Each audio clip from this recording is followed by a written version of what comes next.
ప్రభు ఎలా కనబడుతున్నాడట?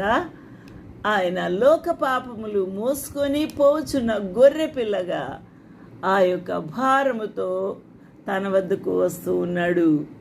ఆయన బాప్తిస్మము పొంది ఉన్నాడు. ఇది ఇలాగ జరగనిమ్ము అని అన్నాడు. ఎందుకనగా ఆయన మనకు మాదిరి. కాబట్టి లోక పాపములు మోసుకొని పోవచ్చున్న దేవుని గొర్రెపిల్ల. లోకులు అందరూ కూడా పాపం చేసి ఉన్నారు. వారందరికీ విడుదల కావాలి. ఇక తండ్రి ప్రేమ ఆగలేదు. అందువల్లే తన కుమారుడైన యేసు క్రీస్తు ప్రభువును ఈ లోకమునకు ప్రతి మానవుని విడుదల చేయాలని ఆయన ఈ లోకమునకు పంపి ఉన్నాడు.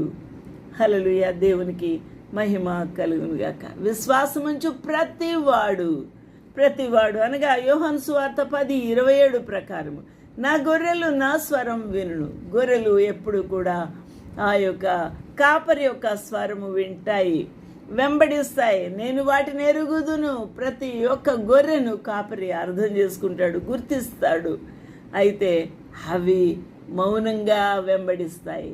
నువ్వు గొర్రెగా మారిపోతే, నీ పాప జీవితం విడిచిపెట్టి పశ్చాత్తాపడి నువ్వు ఆయన కుమారుడుగా నువ్వు ప్రభుని అంగీకరించుమని వేడుకుంటే ఆ ప్రభు నిన్ను గొర్రెగా అనగా నిన్ను ఆయన స్వభావము, ఆయన మరి సాత్వికము, దీన మనస్సు, ఆ ప్రభు యొక్క కాపరి జీవితంలో ఆయనను వెంబడించే ఆ యొక్క మృదుత్వము, లోబడుట, అవన్నీ కూడా నీకు ప్రభు అనుగ్రహిస్తాడు. కాబట్టి నా గొర్రెలు నా స్వరం వినును, నేను వాటిని ఎరుగుదును, అవి నన్ను వెంబడించవును అనే మాట మనం చూస్తున్నాము. యేసు క్రీస్తు ప్రభుని వెంబడిస్తున్నామా? మరి మనం క్రైస్తవులము అనేక సార్లు ఈ యొక్క 40 రోజుల్లోనూ ఆదివారంలోనూ ప్రత్యేకమైన కూడికల్లోనే మనము చాలా భక్తిభావంతో వెళ్ళి మిగతా దినాలు మన ఇష్టానుసారంగా జీవిస్తే అది నిజమైన వెంబడించుట కాదు. నిత్యము ప్రభు యొక్క స్వరం వినుట, నిత్యము ఆ ప్రభు యొక్క మాట వినుట, ఆయన మాట ప్రకారంగా మనము ఆయన అడుగు జాడలలో నడుచుటకు ఇష్టపడినప్పుడు మనము ఆ ప్రభుని వెంబడించిన వారంగా ఉంటాము. అప్పుడు ఆయన స్వరం వింటాము.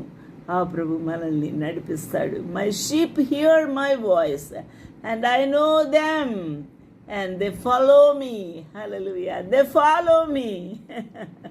Hallelujah, are you following him?